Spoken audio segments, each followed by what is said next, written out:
नमस्कार विद्यार्थियों, आज मैं उपस्थित हूँ करण कारक में एक सूत्र लेकर के। और करण कारक का एक सूत्र है कर्तृकरणयोस् तृतीया। देखिए ये सूत्र है विद्यार्थियों, कर्तृकरणयोस्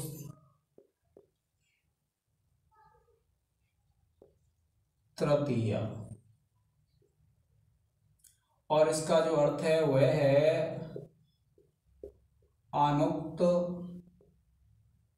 कर्ता और करण में तृतीया विभक्ति होती है। ये है विद्यार्थियों के अनुक्त कर्ता, ये इसका क्या है अर्थ है कि सूत्र का कर्तृकरणयोस् तृतीया यानी अनुक्त कर्ता। अब देखिए इसको यही छोड़ दीजिए, हम पढ़ेंगे अनुक्त और उक्त कर्ता कहाँ होता है। देखिए आपको पता होगा कि संस्कृत भाषा में जो वाच्य होते हैं, वाच्य कितने होते हैं? 3 होते हैं। एक होता है आपका कर्तृवाच्य,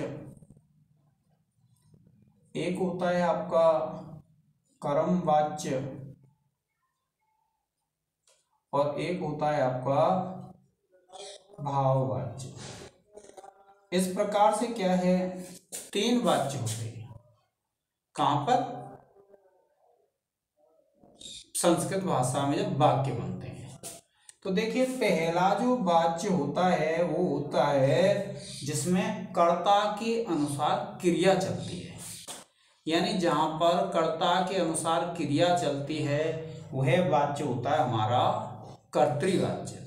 और जहां भी कर्तृवाच्य होगा वहां कर्ता के अनुसार जब क्रिया चल रही है, संपूर्ण कार्य किसके अनुसार होंगे? कर्ता के अनुसार। और जब कर्ता के अनुसार होंगे तो कर्ता प्रमुख होगा, कर्ता उक्त होगा, कर्ता अभिहित होगा। फिर उसके बाद देखिए कर्मवाच्य है। कर्मवाच्य में कर्ता उक्त नहीं होता, कर्ता अभिहित नहीं होता, अनभिहित होता है। और अनभिहित का तात्पर्य होता है जहां क्रिया कर्ता के अनुसार नहीं चलती है। और भाववाच्य में तो क्रिया ही प्रधान होती है। तो इस प्रकार से आपको ये ध्यान रखना है कि कर्तृवाच्य में तो कर्ता प्रधान होता है, कर्ता अभिहित होता है, कर्ता उक्त होता है, अनुक्त नहीं। अनुक्त के लिए तो ये कहा गया है। तो अब देखिए आपको ये ध्यान रखना है जहां कर्मवाच्य हो या फिर भाववाच्य हो वहां कर्ता में कौन सी विभक्ति आती है? तृतीया आती है। आप सब पढ़ चुके हैं वाच्यों को। अब देखिए ये वाक्य क्या कहता है कि अनुक्त, अनुक्त का तात्पर्य होता है जहां पर कहा नहीं जाए। अनुक्त को विद्यार्थियों अनभिहित भी कह देते हैं। क्या कह देते हैं? देखिए ये शब्द मिल जाता है कहीं कहीं, अनभिहित, अर्थात जहां अभिहित नहीं हो, जहां कहा गया नहीं हो, जहां कर्ता प्रधान नहीं हो, वहां कर्ता में यानी अनभिहित अर्थात अनुक्त, अनुक्त कहते हैं जहां कहा नहीं गया है, अर्थात जहां कर्तृवाच्य नहीं है, कर्ता में और करण में। करण आप पढ़ चुके हैं। करण क्या है? साधकतमम करणम, अर्थात क्रिया की सिद्धि में जो अत्यंत उपकारक कारक होता है उसको क्या संज्ञा होती है? उसकी संज्ञा हो जाती है आपकी करण संज्ञा। अब देखिए वाक्य है इसमें कि रामेण बाणेन हतो बाली। वाक्य क्या है? रामेण बाणेन हतो बाली, ये है।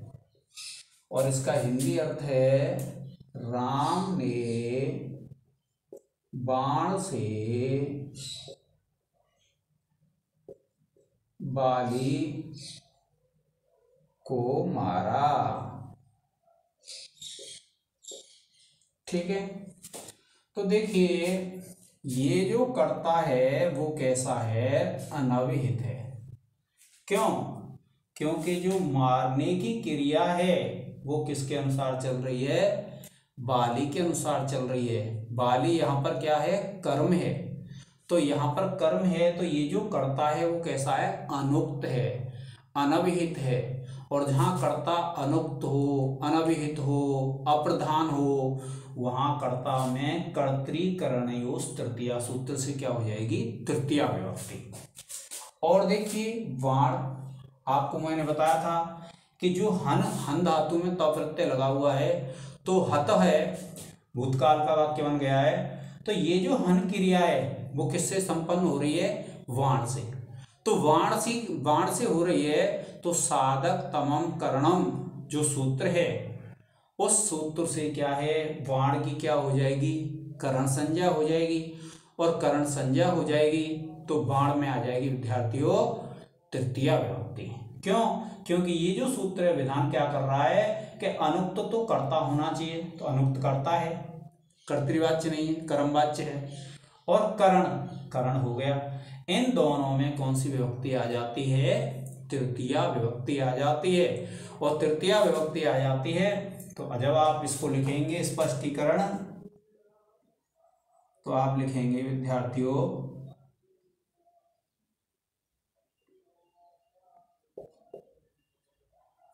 आप लिखेंगे इस उदाहरण में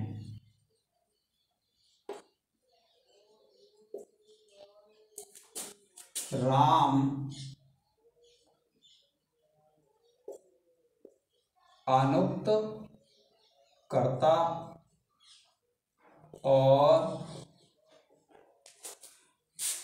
बाण करण होने से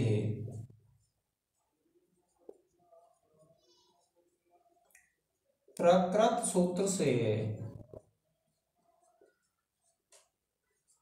राम व बाण में तृतीया विभक्ति लगती है।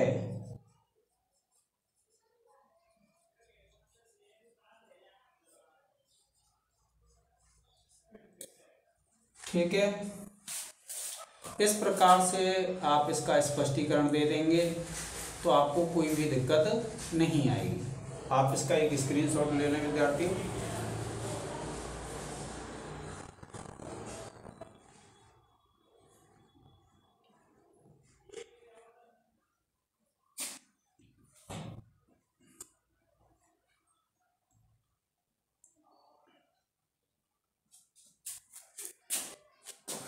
आज हमने पढ़ा विद्यार्थियों कर्तृकरणयोः तृतीया सूत्र को।